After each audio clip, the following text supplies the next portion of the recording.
You know what? There is a process that when I got into this, I didn't understand. In this video, I'm going to break down what bone I have to pick with Alex Hormozi. We're going to go through what I like, what I don't like, and where some additional perspective could be useful to finalize some of Alex's thoughts on entrepreneurship, sales, and success, especially in business.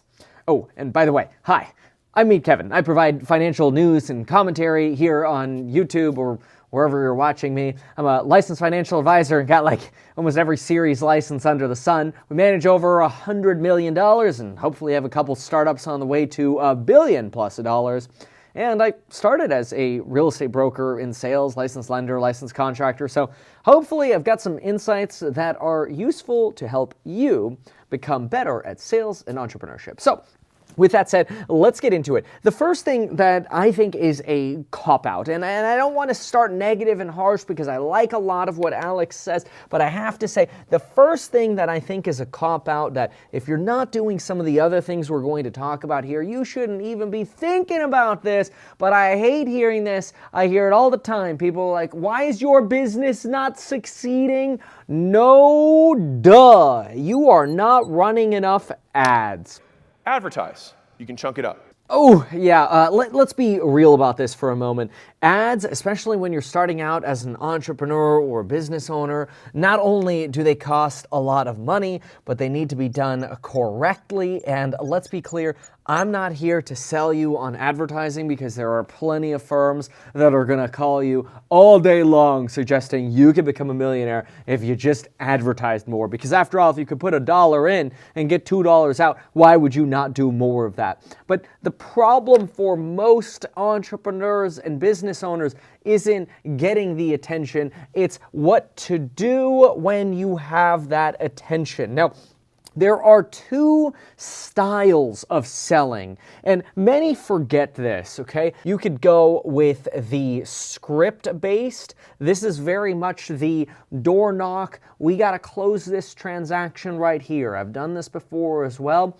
Door-to-door sales, totally different ball game from relationship selling. Now, most folks haven't considered which type of sales they're in. And this is a problem, because if you can sell with running a script by knocking on a door, then sales becomes a purely numbers game. It's transactional. How many no's to get to a yes? Not all sales is like that. And this is where a lot of people make a little oopsie doopsies. So you could run ads all day long and give your script. But if you're in the wrong type of sales for your industry, then maybe it doesn't matter how good your script is or how many ads you got coming in. The market is telling you they don't want your product.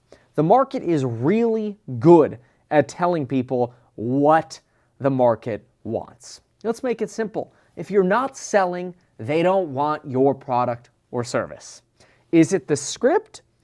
Or are you using the wrong sales method? Yes, it could be the script. Alex Hormozi is right. Maybe you didn't have a script.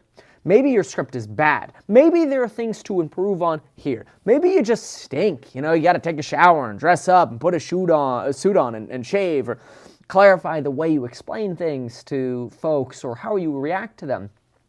I come from a world of relationship selling. And that's not to say script-based selling is bad. You could use scripts to lead into relationship selling. Here's the difference. Let's say you're a real estate agent, or you're somebody trying to sell something, and you're doing an open house or some kind of event where somebody comes to you. People are coming to you because they have a problem or a need. People who go into an open house are usually neighbors who want to know what their market values are so they can buy or talk about selling in the future. Notice it's not the tenants who usually come through, it's other potential sellers. A great way to get sellers is open houses, by the way. Most people are like, it's just a looky-loo neighbor. Those are sellers. They're vetting you for the future when they want to go sell. Or they're home buyers or investors who need help. The problem is, the thing is, when people come to you, they have a problem. Even when you go to them, your goal when you start off this script is discussing a problem. For example, let's say you're selling pest control. You knock on a door. Hey, we're just doing some pest control in the neighborhood right over here. We noticed you've got some problems with these cobwebs over here and a little bit of a potential rat intrusion over here. And hate to see those around you. And you got children, your children. This is how can we help you while we're here? Maybe we could throw in a discount, right? That might be your script or your pattern to get started with. But all sales ultimately wins, in my opinion, when you employ empathy. And that was really, in my opinion, missing from Alex Hormozi's last presentation, which I linked down below. I thought it was good, but empathy is a very, very big missing piece. And of course, we've got many other missing pieces here we've got to talk to. But when people come to you at, for example, a sales event, they're not there to be sold. Nobody wants to be sold. They're there because they need help or information or data. When they come to an agent, how is the market doing? You better be prepared with data. What's the best school district? What's the crime? You better know these answers. It's the same thing as when you go to a car dealership. You say, hey, I need 8 seats. I've got children coming and I need at least 2 of the seats to have latch systems for car seats, and I've got other ones that are going to be in booster seats. How am I going to strap these in? Do you have something with 4 latch and still 8 seats? You need a salesperson that can say, all right, well, you're going to be looking at a Sienna or an Odyssey. Look, we sell Siennas here, but what I recommend you do is make sure you also go across the street and go to that Odyssey dealer, because I want you to make the best decision for you and your family. Now, here's what you're going to see between the two. When you go look at that Odyssey across the street, I want you to pay attention to, this difference. It has a little bit of a larger trunk, let's just say, but it doesn't have, XYZ that you might be looking for. Pay attention to that, and then compare that to this. Take them both on the drive. Listen specifically for the sound the transmission makes when you change it, right? That's building value for your customers, which everybody talks about providing value, building value. I used to be called Meet Kevin, which was trademarked. The trademarked no pressure agent providing more value. I trademarked all of those. Meet Kevin, providing more, and no pressure agent. All of those, because I think that's the value of a salesperson, is you don't have to pressure somebody to sell. You can use empathy and relationship to sell. You could start that relationship with a script and they come together, but most folks start here and they get so stuck on a script that they forget that sales is about providing value and helping people solve a solution. That is human. Sales will always, always be a human business. It is so frustrating to me when people try to dehumanize what sales is. Nobody wants to sell, or nobody wants to buy something from a D-bag. Just like nobody wants to feel like they're forced into buying something.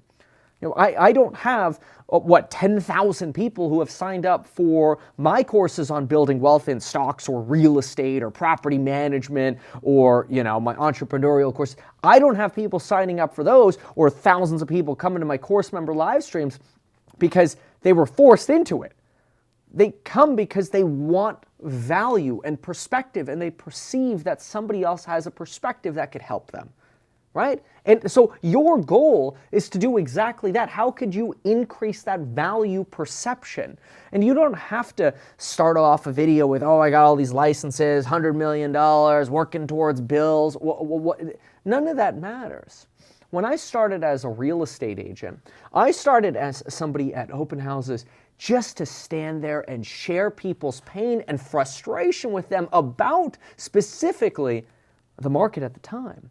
Because we were just coming out of the 2008 recession, and people were scared. They were worried about a double-dip recession. They were worried about this shadow inventory of homes coming up for sales, or for sale that would end up crashing the market. And so my job became being an educator for people so that they could feel comfortable in making a decision for what they wanted to buy or what they wanted to do. So that's very important. And that's something that we forget. So this idea that you should just advertise more, in my opinion, is a complete cop-out. There are plenty of opportunities to get clients without blowing money on ads. Now, let's bring that to the next thing that Alex does great, and that is follow-up. Boy, he is so right when he suggests that people do not follow up enough. If you're in sales or you're in business, simple follow-up could be the difference between getting a deal and not. I have a rule of thumb. The last one to be on the phone with a prospect is the one who gets the deal. Give you an example. You put an offer in for whatever it is you want, or you give a client a contact, you give them some information, you provide some value, you're like, I did such good work, I provided so much value for this client, they're sure to use me is what you think. So you're so enthusiastic and excited because you followed the rule, you provided value, you did the best you could, but you didn't follow up. So I have a rule. It's when you provide value on a Wednesday, and the client says they're going to make a decision on a Friday, guess what's going to happen that Friday evening, that Thursday morning, that Thursday afternoon, and that Friday morning before that client makes a decision? Everybody else is going to pepper them. Everybody else is going to provide more value, and their value is going to be more recent than yours, because now that seller could say to that Thursday call they got, well, I had this guy yesterday, that's you, tell me this, and then they go, oh, well, that's great, but here's how what we're doing is even better. Oops. It's usually the person with the last phone call who wins. So Alex Hormozi, 100% correct about follow-up. I want to give him massive credit on this. We've got to pay attention to follow-up. That's something that most people get wrong.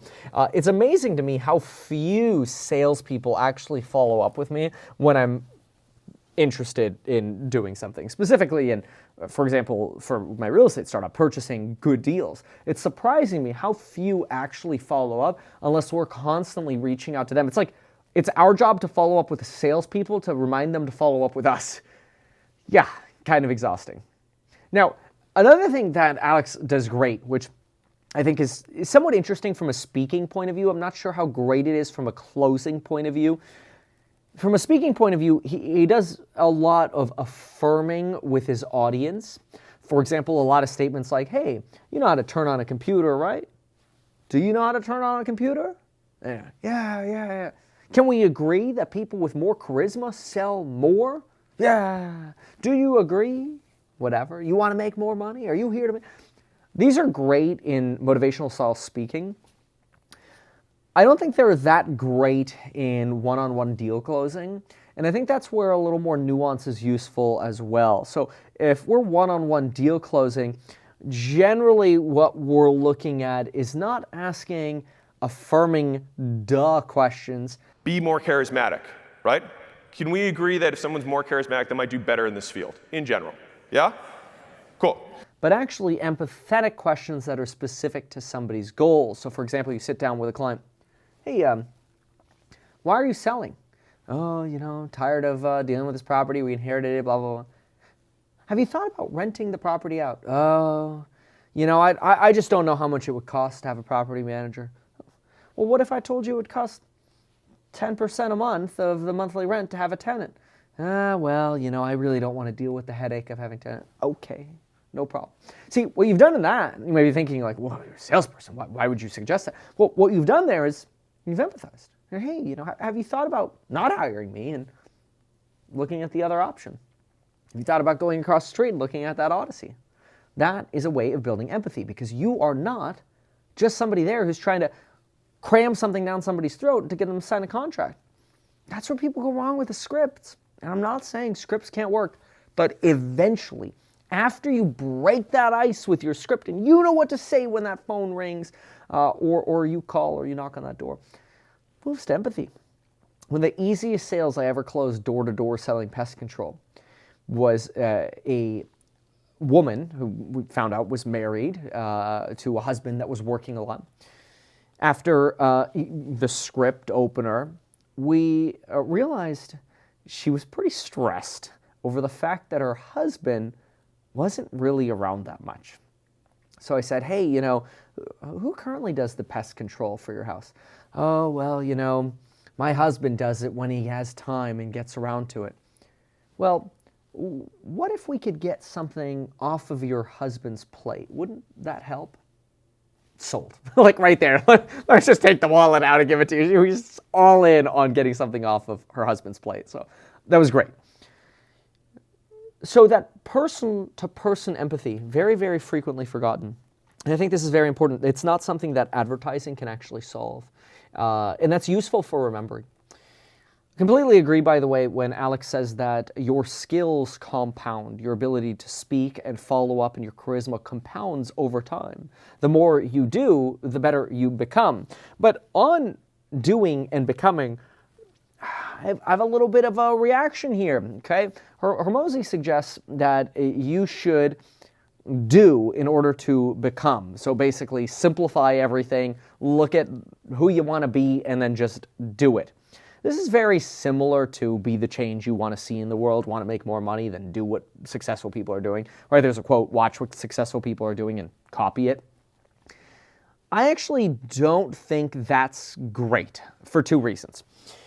Number one, there is something called the toxicity of relativity. So we'll just call it the toxicity of R. This is when you compare yourself to other people so much so that you actually just become miserable. You're like, okay, I thought I was doing better than them and I'm doing what they're doing. We actually ended up both at the same listing presentation. They went first, then I went. Obviously, generally different times if you're a real estate broker or whatever. But then you see the other person get the listing. You're miserable. You're like, why didn't they choose me? And you feel resentment towards the person that you're trying to emulate. Resentment turns into hate, and it's vicious. It's very negative. It means your successes are never good enough because somebody's better than you, and your losses are like acid on you. Comparing yourself to other people is a horrible thing to do in the business world. Instead, and this is the second part where we can kind of build off of what Hormozi says, a much better strategy than comparing yourself to other people is not saying, what is somebody in a place I want to be in doing so I can emulate them and get there? A better thing would be to say, what can I do better than that other person? Because if I want to be like somebody else, but I could actually do something better than them, well, now we really start potentially winning. Because now not only are we seeing them as sort of the bare minimum, but now you're looking at your idol as a stepping stone on the way to what you really want to do, which is providing a better product or solution than maybe what they're offering. And this, of course, is important to consider as well, is that if you're in an environment where you want to sell a better hot dog than somebody else, well, it's difficult. You know, the Costco hot dog's basically a loss leader, for example. So if you want to get into the hot dog business outside of Costco, the market might not be too happy no matter how, or too enthusiastic no matter how empathetic you are. However, if you can provide a service that is 10 times better than somebody else because you're a plumber who does clean work, shows up on time, is empathetic, gives reasonable bids, works nights and weekends, whatever you got to do to get started, well, now all of a sudden you could actually bring in more business because you're able to provide value where others are not able or willing to provide that value. Again, not saying you want to be working 24/7, but when you get started, you kind of got to do what you got to do. So, not a big fan of comparing yourself to others. I do like the phrase of compare yourself to your future self. That's great. But Alex went straight from that into look at what other people are doing and copy it. I've heard that my whole career, and boy, I'll tell you, it is toxic. Now, another thing that I heard a lot of was about having this inversion mindset of how do you guarantee to lose? And it's, okay, well, don't work. Scroll on TikTok.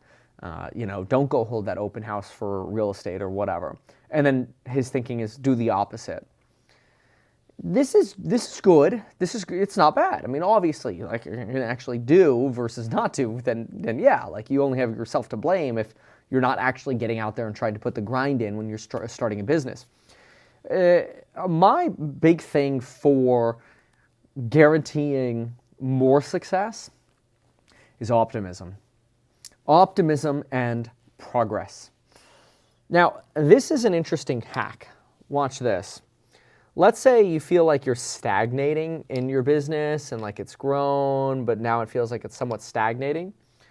Sometimes what I've actually done on purpose is I've created a little bit of a reset where you're kind of resetting at zero, or it almost feels that way, but you have all of your experience and your branding or whatever still with you.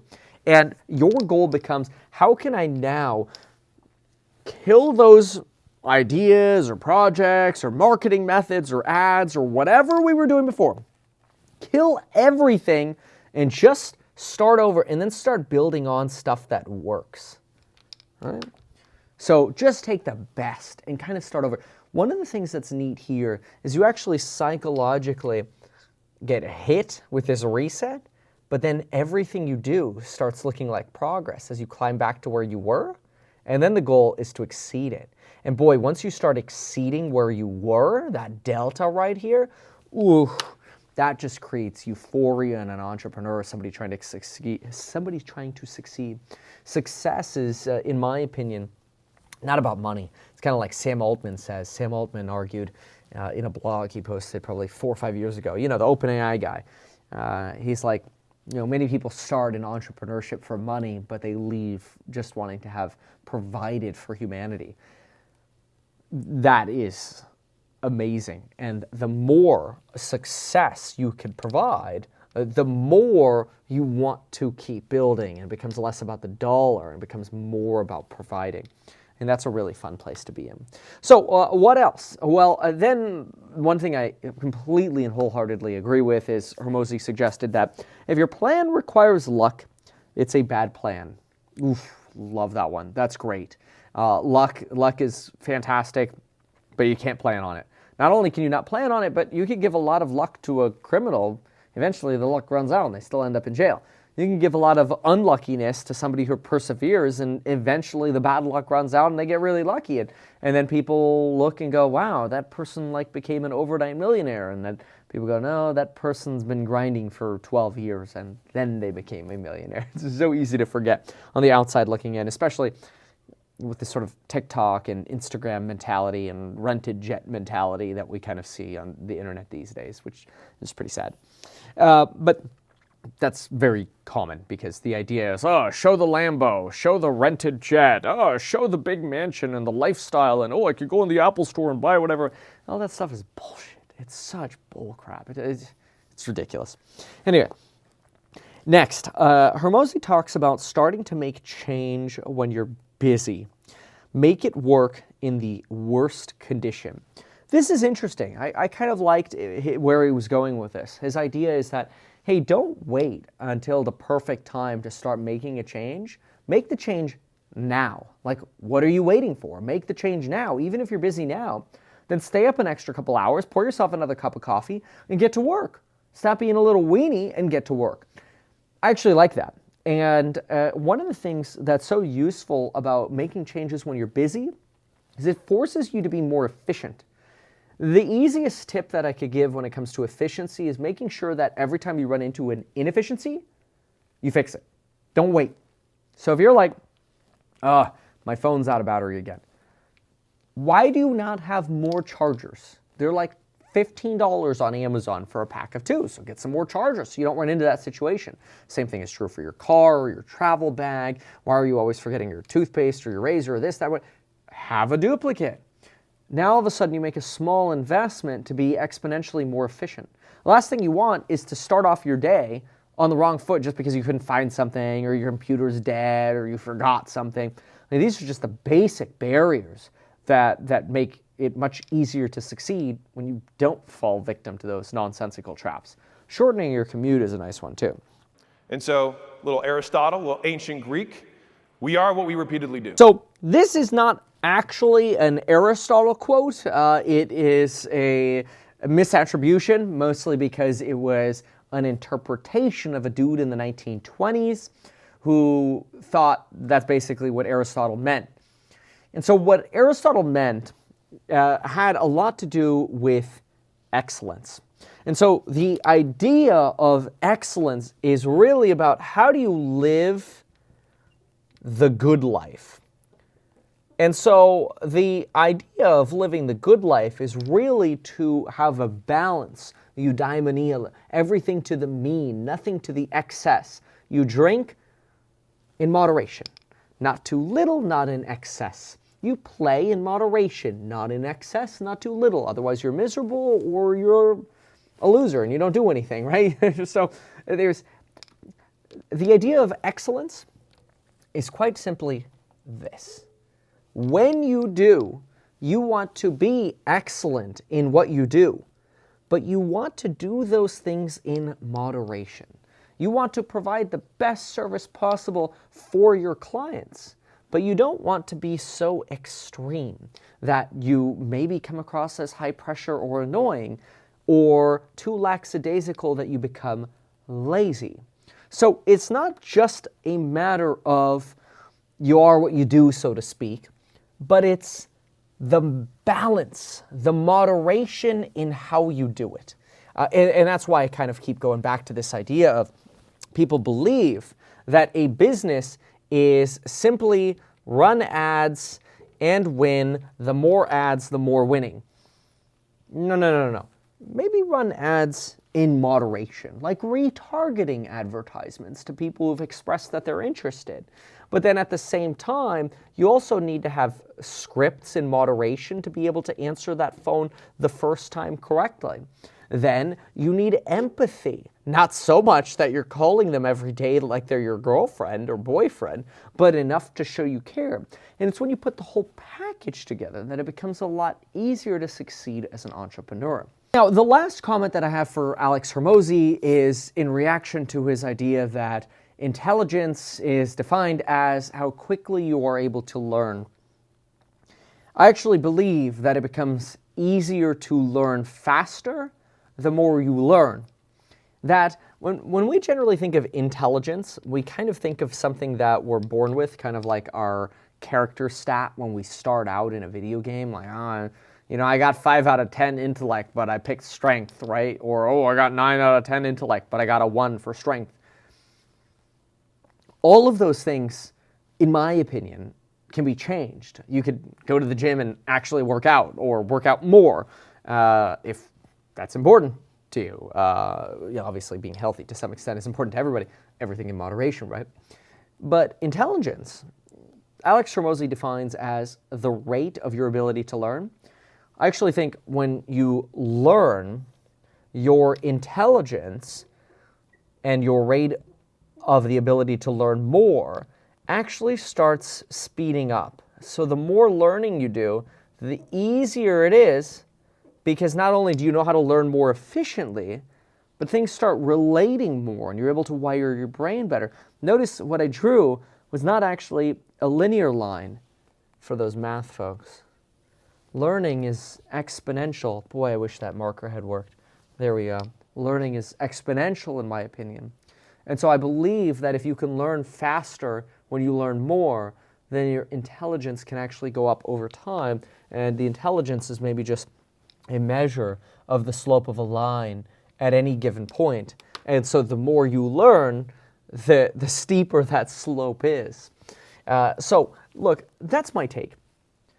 This is no hate on Hormozi, it's just additional perspective. And if you like this kind of video, make sure to subscribe for more here on the Meet Kevin channel. You can also find me every single day the market is open at the Meet Kevin live channel, where I'll go live to cover the stock market opening and talk a little bit about the market. Every day the market opens around 5:25 a.m. I'll start streaming through the opening bell.